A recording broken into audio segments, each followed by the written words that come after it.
बच्चों, अगर 4000 BC से साइंस का पहिया चलते चलते आज आर्टिफिशियल इंटेलिजेंस तक पहुंच सकता है, तो मेरे बच्चे 20 नंबर से 70 क्यों नहीं पा सकते? केवल 50 का ही तो फासला है। और इसीलिए आप लोगों के लिए लेके आ रहा हूं ऐसी वीडियोस। देखिए, समझिए, लिख के प्रैक्टिस कीजिए। तो बस शुरू हो जाओ। हेलो बच्चों, मैं प्रशांत शुक्ला आज एक बार फिर आप लोगों के लिए एक धमाकेदार वीडियो लेके आया हूं, फुल ऑफ कंटेंट, जिससे आप थर्मोडायनेमिक्स में पूरे के पूरे नंबर पा सकते हो।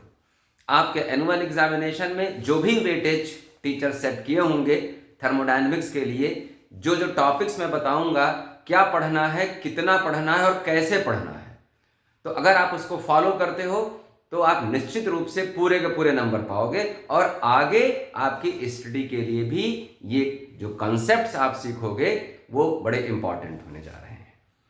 तो पिछली वीडियो एक मैं डाल चुका हूं एक चैप्टर के लिए। चैप्टर का नाम नहीं बताऊंगा ताकि आप वीडियो मेरी देखो, ठीक है, कि उसमें चैप्टर्स टॉपिक्स थे उस चैप्टर में, और उस टॉपिक से रिलेटेड एनसीईआरटी में सॉल्व एग्जाम्पल क्या थे और एक्सरसाइज के क्वेश्चंस क्या थे, वो पूरा डिटेल रखा हूं। बता देता हूं, वो चैप्टर्स थे mechanical properties of solids and mechanical properties of fluid.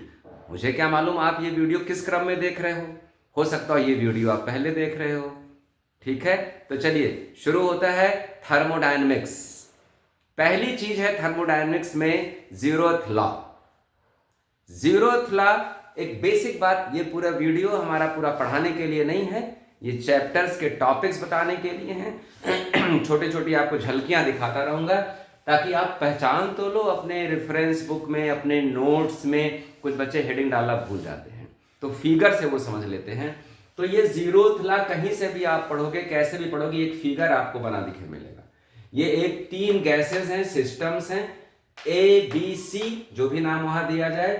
2 systems को सेपरेट किया जाएगा एडियाबेटिक वॉल से, मतलब ए और बी के बीच हीट एक्सचेंज अलाउड नहीं होगा, एडियाबेटिक वॉल, ठीक। और एक ये वॉल होगा डायथर्मिक वॉल। जीरोथ लॉ का स्टेटमेंट आप पढ़ोगे, क्या है स्टेटमेंट? अगर ए सी के साथ थर्मल इक्विलिब्रियम में आ गए, हीट एक्सचेंज होके थर्मल इक्विलिब्रियम में आ गए कि इनके बीच हीट एक्सचेंज अब बंद, बी सी के साथ थर्मल इक्विलिब्रियम में आ गया, मतलब बी और सी के बीच थोड़ी देर के बाद हीट एक्सचेंज बंद, तो ए और बी ऑटोमेटिक थर्मल इक्विलिब्रियम में आ जाएंगे, ठीक। तो इसके बाद एक दूसरा फिगर बना होगा, उसमें इस वॉल की जगह ये वॉल हो जाएगा, इस वॉल की जगह ये वॉल हो जाएगा। तो शॉर्ट में मैं आपको ये बता दिया कि जीरोथ लॉ होता क्या है। जीरोथ लॉ में आपको पढ़ना क्या क्या है, जीरोथ लॉ किस चीज का कंसेप्ट दिया था। जीरोथ लॉ टेम्परेचर का कंसेप्ट दिया था। जीरोथ लॉ ये नहीं बता पाया था कि what amount of heat will be exchange, means quantity of heat की चर्चा जीरोथ लॉ नहीं कर पाया था। तो इसकी चर्चा कौन किया था, ये हम लोग आगे देखेंगे। फर्स्ट लॉ ऑफ थर्मोडायनेमिक्स का जब पार्ट आएगा, वो जो पोर्शन आएगा, तो हम लोग देखेंगे। अब कोई कोई बच्चे पूछते हैं, सर जी ये जैसे पहले हम लोग पढ़े थे Newton first law, second law, third law, first equation of motion, second equation of motion, ये जीरोथ का चक्कर क्या हो गया?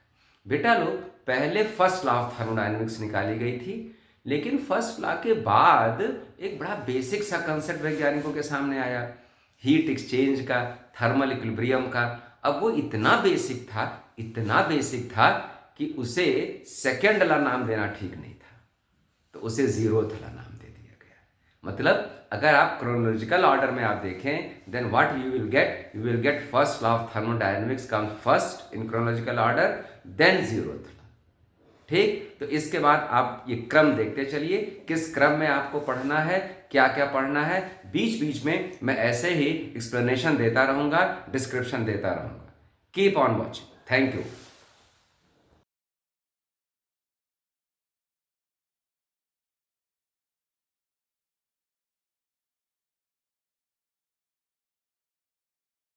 तो ये पिछला सीक्वेंस आपको समझ में आ गया होगा।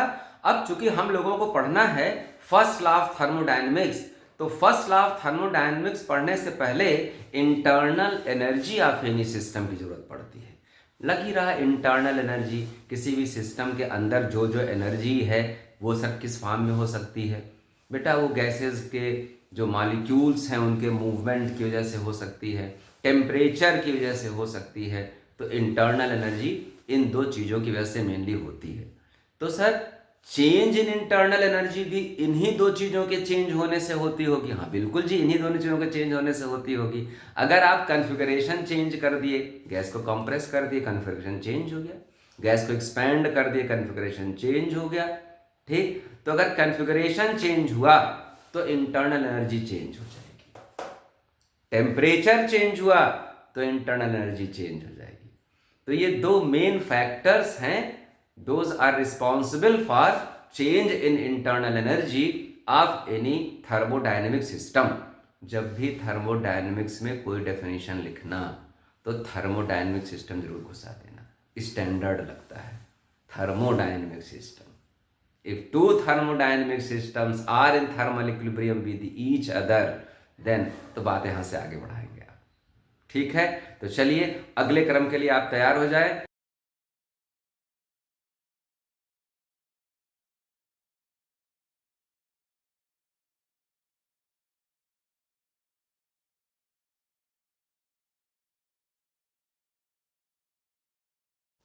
तो बच्चों फर्स्ट लॉ ऑफ थर्मोडायनेमिक्स के बारे में आपको एक बढ़िया चीज बता दूं। This is also called law of conservation of energy in thermodynamic system. Law of conservation of energy in thermodynamic system. जितनी हीट आप दे रहे हो उस पूरी हीट का यूटिलाइजेशन कैसे होगा? Change in internal energy and change in work done. जब भी फर्स्ट लॉ ऑफ थर्मोडायनेमिक्स लिखने के लिए आता है आप स्टेटमेंट लिखेंगे, साइन कन्वेंशन जरूर लिखेंगे, नहीं तो नंबर पूरे नहीं मिलेंगे। साइन कन्वेंशन क्या है? When you are giving heat to any system, when you are giving heat to any system, भाई सिस्टम हीट पा रहा है तो हीट बढ़ेगी ना, तो sign of heat will be, change in heat will be positive. System is doing work, system doing work मतलब system तो फैल रहा है, सिस्टम फैल रहा है, तो सिस्टम फैल रहा है तो D W is equal to P delta V, तो फार्मूला जानते हो आप, और delta V V final minus V initial होता है। सिस्टम फैल रहा है मतलब फाइनल वॉल्यूम ज़्यादा हो रहा है, ज़्यादा माइनस कम तो भाई पॉजिटिव ही आएगा ना। Work done by the system, system फैल रहा है, वर्क डन का ये फार्मूला है, फाइनल वॉल्यूम बड़ा होगा तो वर्क डन का साइन पॉजिटिव, तो work done by the system positive. When you are giving temperature to any system, temperature बढ़ेगा तो चेंज इन इंटरनल एनर्जी का साइन पॉजिटिव हो जाएगा। तो अब जो मैं बताया था कि जीरोथ लॉ की क्या लिमिटेशन थी कि अमाउंट ऑफ हीट की चर्चा नहीं हुई थी, ठीक, डायरेक्शन ऑफ हीट की चर्चा हुई थी केवल। यहाँ क्या है? यहाँ अमाउंट ऑफ हीट की चर्चा हो रही है। सर इसका मतलब यहाँ डायरेक्शन की नहीं कहीं चर्चा हुई ना। तो सेकेंड लॉ ऑफ थर्मोडायनेमिक्स आने से पहले आपको ये जानना होगा कि इस फर्स्ट लॉ ऑफ थर्मोडायनेमिक्स की लिमिटेशन क्या है। लिमिटेशन इसकी ये है, अमाउंट ऑफ हीट तो है लेकिन direction of flow of heat नहीं है। Direction of flow of heat is not mentioned here in first law of thermodynamics. So limitation is in first law of thermodynamics direction of flow of heat is not mentioned. Note कर लेंगे आप, number पूरे पाने हैं तो निश्चित note किया करें।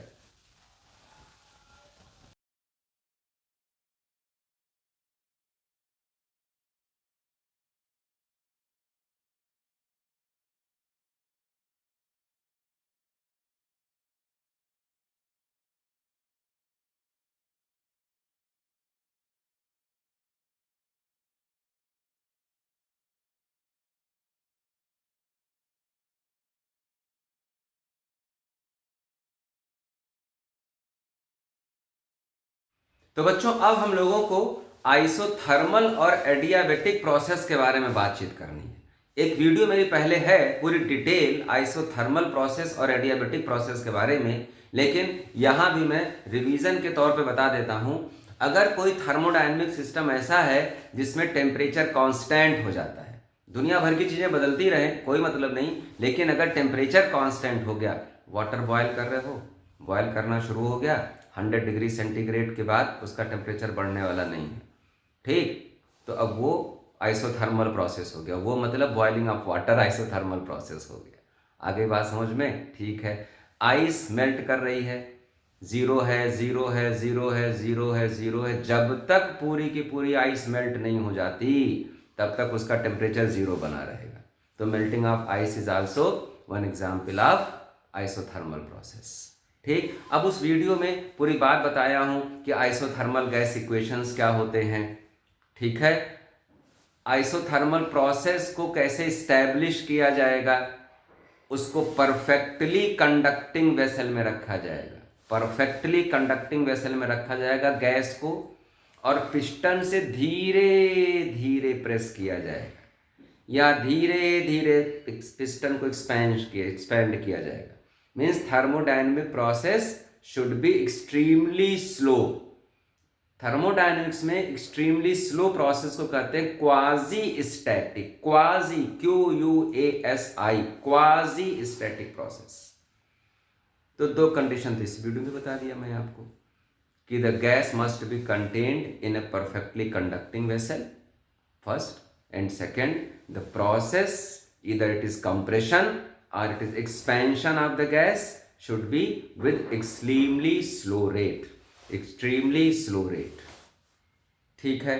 गैस इक्वेशन है isothermal gas equation, isothermal gas equation PV is equal to constant, PV is equal to constant, P1 V1 is equal to P2 V2।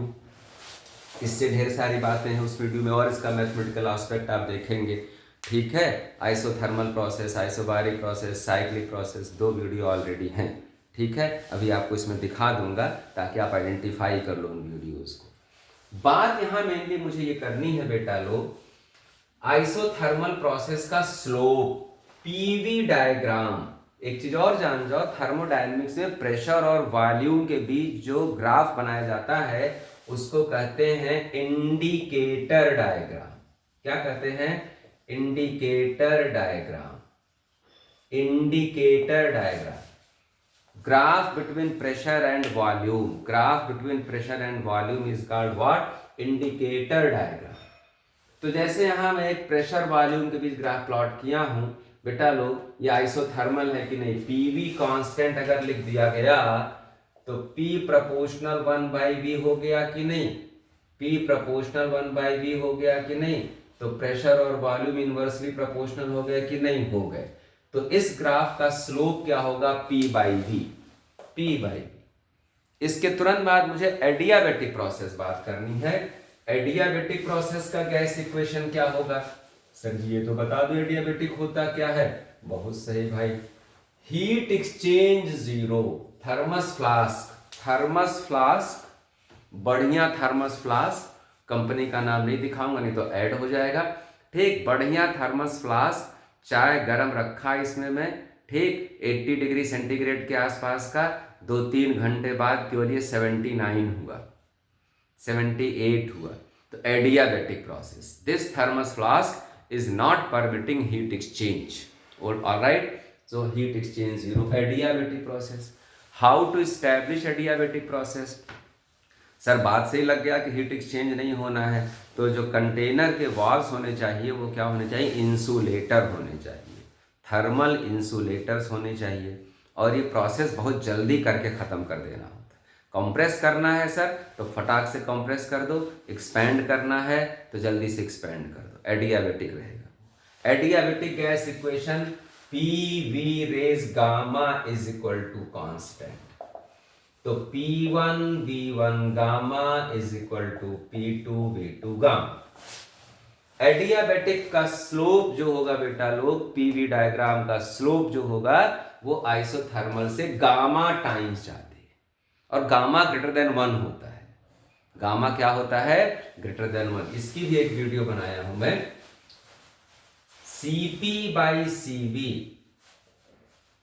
Specific heat at constant pressure, specific heat at constant volume is equal to gamma. बता दूं इसी video में, एक video मैं इसके बाद डालूंगा जिसमें 3 बड़े इंपॉर्टेंट डेरिवेशंस होंगे। Mayer's formula Cp minus Cv is equal to R, एक ही वीडियो में कवर करूंगा। Cp minus Cv is equal to R होगा। उसमें work done for isothermal process, work done for isothermal process W is equal to 2.303 RT log V2 by V1 होगा। Work done in adiabatic process, work done in adiabatic process gamma 1 minus gamma T2 minus T1 होगा। तो ये 3 equations, Myers formula लिख लीजिए, Mayer's formula expression for work done in isothermal process, work done for adiabatic process. ये 3 एक ही video में cover करूंगा मैं। खैर, तो यहां बात हो रही थी कि स्लोप जो होगा एडियाबैटिक प्रोसेस का, मतलब पीवी ग्राफ का स्लोप जो एडियाबैटिक के लिए होगा वो ज्यादा होगा और आइसोथर्मल का स्लोप कम होगा। तो ये कम स्लोप है ना, तो ये आइसोथर्मल हो गया। ज्यादा स्लोप वाला जो होगा वो एडियाबैटिक होगा। ठीक, फिर आगे आप क्रम देखिए क्या क्या आपको चैप्टर्स में पढ़ना है, फिर मैं ऐसे डिस्क्रिप्शन दूंगा आपको।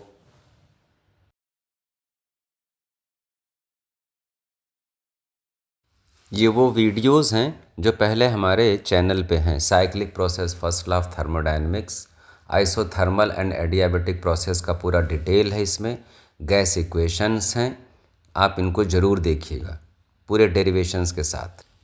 तो पीवी डायग्राम से हम लोग वर्क डन कैसे निकालेंगे, ये पिछली वीडियो में साइक्लिक प्रोसेस वाले में हमें कवर किया हूँ। एरिया अंडर ग्राफ से वर्क डन निकलता है। क्लॉकवाइज साइक्लिक प्रोसेस होगा तो पॉजिटिव, एंटी क्लॉकवाइज होगा तो नेगेटिव। आप उस वीडियो को ज़रूर देखिएगा, पूरा कंसेप्ट क्लियर हो जाएगा, न्यूमेरिकल के साथ है। ट्रायंगल शेप है तो ट्रायंगल के एरिया निकाल लेना, रेक्टेंगल है तो रेक्टेंगल के एरिया निकाल लेना। सेकेंड लॉ ऑफ थर्मोडायनेमिक्स में क्या क्या पढ़ना आप देख लीजिए। स्टेटमेंट पढ़ना है, 2 स्टेटमेंट्स हैं, लिमिटेशंस हैं, आगे मैं डिटेल आपको बता रहा हूँ। तो बच्चों, इस तरह हम लोग चलते चलते आ गए हैं सेकेंड लॉ ऑफ थर्मोडायनेमिक्स पे। बीच में आपके सिलेबस में पहले हुआ करता था हीट इंजन एंड रेफ्रिजरेटर। ये दोनों चीज़ें सीबीएसई ने निकाल दी, लेकिन अच्छा नहीं किया, क्योंकि इन दोनों चीज़ों का डिस्कशन जो है सेकेंड लॉ ऑफ थर्मोडायनेमिक्स में आता है। सेकेंड लॉ ऑफ थर्मोडायनेमिक्स में आता है, तो बेहतर होगा मैं हीट इंजन के बारे में थोड़ा सा तो बता दूं। बेटा, हीट इंजन नाम से लग रहा है ये क्या करेगा, हीट एनर्जी को मैकेनिकल एनर्जी में कन्वर्ट करेगा। जितने आपके इंजन्स वगैरह हैं, 2 व्हीलर, 4 व्हीलर, ट्रेन, सब हीट इंजन है, सब में हीट प्रोड्यूस की जाती है एनी हाउ, और उसको मैकेनिकल एनर्जी में कन्वर्ट किया जाता है। एफिशिएंसी होती है हीट इंजन के लिए एक टर्म।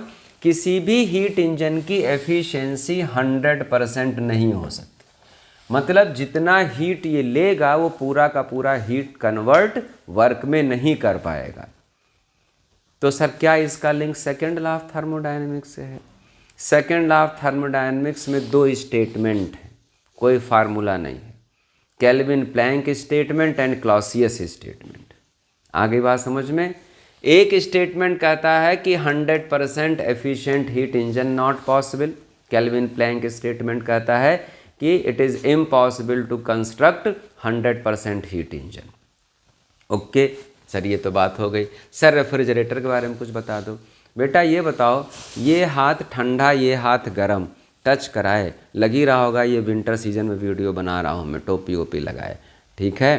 तो एक मान लिया हाथ ठंडा ये हाथ गर्म, आप कांटेक्ट में लाते हो, थोड़ी देर बाद ये हाथ भी आपका गर्म हो जाता है। तो हीट ट्रांसफ़र हुई high temperature to low temperature, high temperature to low temperature. कोई मोटर तो नहीं लगाना पड़ा, नहीं लगाना पड़ा।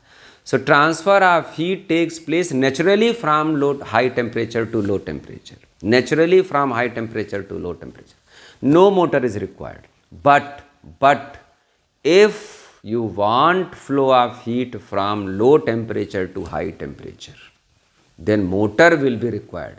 पहले तो ये भेजा ठनका होगा कि यार ये होता भी है क्या, लो टेम्परेचर से हाई टेम्परेचर? हाँ भाई, सबके घर में है रेफ्रिजरेटर। रेफ्रिजरेटर के बाहर थोड़ी सी गर्मी रहती है ना, तो लो टेम्परेचर रीजन से हाई टेम्परेचर रीजन में हीट फ्लो हो रहा है, तभी तो वो गर्म हुआ बाहर का मामला। दोबारा बता दूं, आपके फ्रिज के चीज़ों से हीट ली गई, पहले थोड़ा सा तो ठंडा हुआ, उसके गैस ने उसको ठंडा किया, लेकिन फिर और उससे हीट ली जा रही है कि आपको तो चिल्ड खाना है बिल्कुल एकदम से, तो उससे हीट ली जाएगी ना।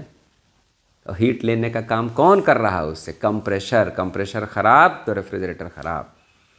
सो flow of heat from low temperature to high temperature is not possible without any external agency like motor, compressor etcetera. तो अगर कंप्रेशर नहीं है, एक्सटर्नल एजेंसी नहीं है, तो flow of heat from low temperature to high temperature नहीं हो पाएगा। ये सेकेंड लॉ ऑफ थर्मोडायनेमिक्स का क्लॉसियस स्टेटमेंट। ओके, तो सेकेंड स्टेटमेंट उसका क्या है? पहला तो था कि no 100% heat engine is possible, no refrigerator is possible. Second वाला हो गया विदाउट एनी कंप्रेशर। ठीक, इसकी लिमिटेशन फिर आप समझ गए क्या? इसमें अमाउंट ऑफ हीट फिर नहीं चर्चा है, इसमें अमाउंट ऑफ हीट की चर्चा नहीं है। आगे बात समझ में? तो आप जान गए कैरनॉट हीट इंजन नहीं है सिलेबस में तो मत पढ़ना, लेकिन एक सलाह देता हूँ कि जो बच्चे एब्सेंट होते हैं स्कूल में, वो अपने स्कूल टीचर से पूछ लें, सर कहीं कैरनॉट दे ना दे। कुछ टीचर्स दे देते हैं, अपना जो भी उनका रीज़न हो, पर्पज़ हो, मकसद हो, मंशा हो, ठीक है, तो आप उनसे ज़रूर कंसल्ट करते रहें और स्कूल निश्चित जाएं आप लोग, ठीक है। Okay, take care of yourself.